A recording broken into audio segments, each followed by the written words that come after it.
আমরা 9 জন ডাকাতকে ওই রাত্রির ভিতরে গ্রেপ্তার করতে পেরেছি। খুব অল্প সময়ে মোবাইল, স্বর্ণালংকার, নগদ টাকা এগুলো লুট করে। 9 জনের অধিকাংশের বাড়ি হবিগঞ্জ এবং সিলেট জেলাতে। একজন প্রবাসীর বাড়ি, ওই প্রবাসীর নাম বাবুল হোসেন। তার বাড়িতে আনুমানিক 14 থেকে 15 জন ডাকাত ঘরের সিঁড়ি বেয়ে উপরে উঠে একটি ফাঁকা জায়গা দিয়ে প্রথম একজন ডাকাত প্রবেশ করে। একজন প্রবেশ করার পরে দরজা খুলে দেয়।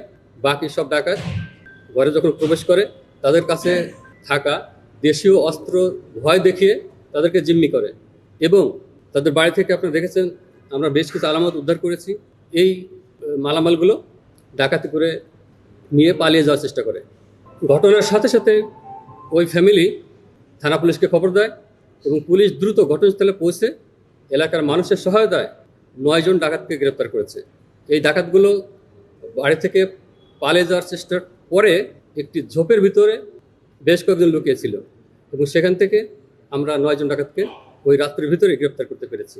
9 জনের অধিকাংশের বাড়ি হবিগঞ্জ এবং সিলেট জেলাতে। এদের সর্দার ফজর আলী, যার বাড়ি চট্টগ্রামে।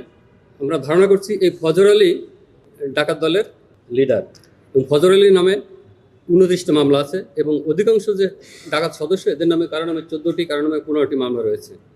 এরা ঘটনার দিন সকালবেলা কেউ বাস যোগে, কেউ ট্রেন যোগে চট্টগ্রাম পৌঁছায় এবং সন্ধ্যার সময় আলাদা আলাদা হয়ে পাহাড়তলি এলাকায় অবস্থান নেয় এবং তারা পাহাড়তলি একটি বাজারে চা নাস্তা খায় এবং রাত যখন 1টা বাজে তখন ফজর আলীর নেতৃত্বে ওই প্রবাসীর বাড়িতে প্রবেশ করে।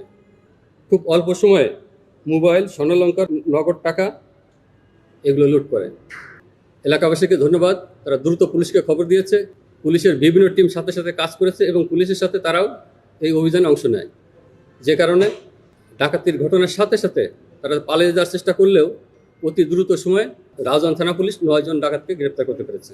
আমরা এই 9 জন ডাকাত সদস্যকে ইতিমধ্যে বিজ্ঞ আদালতে প্রেরণের জন্য আমরা কাজ করছি।